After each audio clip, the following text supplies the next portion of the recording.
She's not your typical pop princess. With a sharp tongue, a rebellious streak, and a career built on risk, Pink became one of the biggest names in music. But her rise wasn't smooth. Along the way came scandals, missteps, and daring reinventions that nearly derailed everything. This is the story of how Pink rose to fame and built her career, one controversy at a time.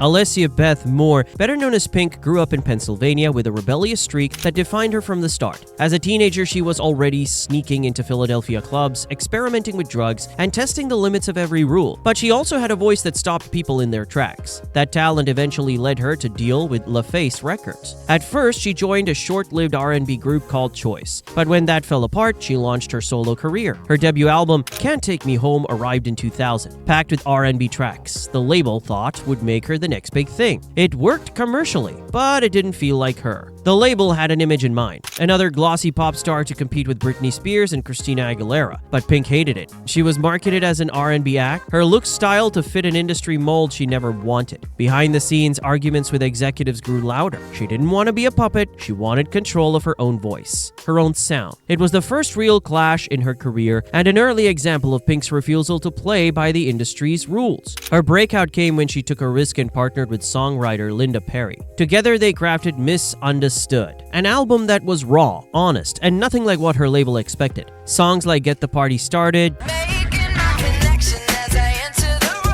Don't Let Me Get Me, and Just Like a Pill turned her into a global superstar.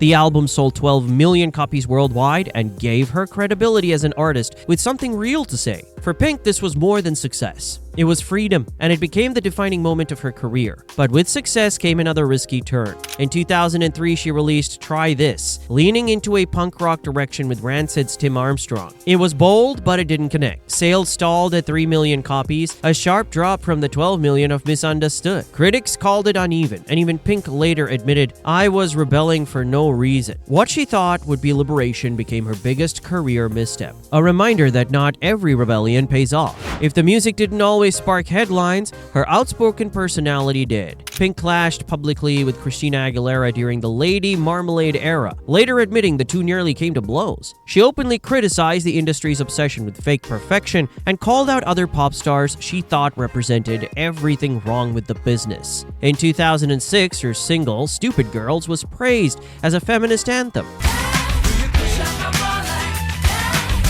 But it also sparked backlash for supposedly shaming women. Pink didn't care. She thrived on saying what others wouldn't, and her sharp tongue kept her in the spotlight. With I'm Not Dead in 2006, she blended politics, anthems, and raw emotion. Songs like Who Knew and You Plus Your Hand reminded the world why she mattered.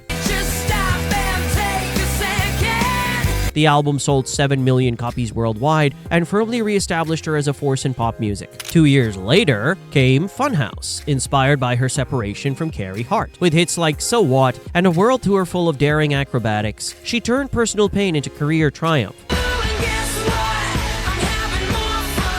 By this point, Pink wasn't just a pop star. She was one of the best live performers on the planet. In 2012, Pink reached a new height. The Truth About Love became her first album to debut at #1 on the Billboard charts. Its singles dominated the airwaves, especially Just Give Me a Reason, a duet with Nate Ruess that became a global smash. Selling 7 million copies worldwide, the album cemented her reputation not just as a survivor, but as a pop powerhouse. This was Pink at her peak, daring, authentic, and unstoppable. In 2019, she dropped Hurts to Be Human, adding more collaborations to her catalog. In 2023, she released Trustfall, an album balancing emotional ballads with the anthemic pop she's known for.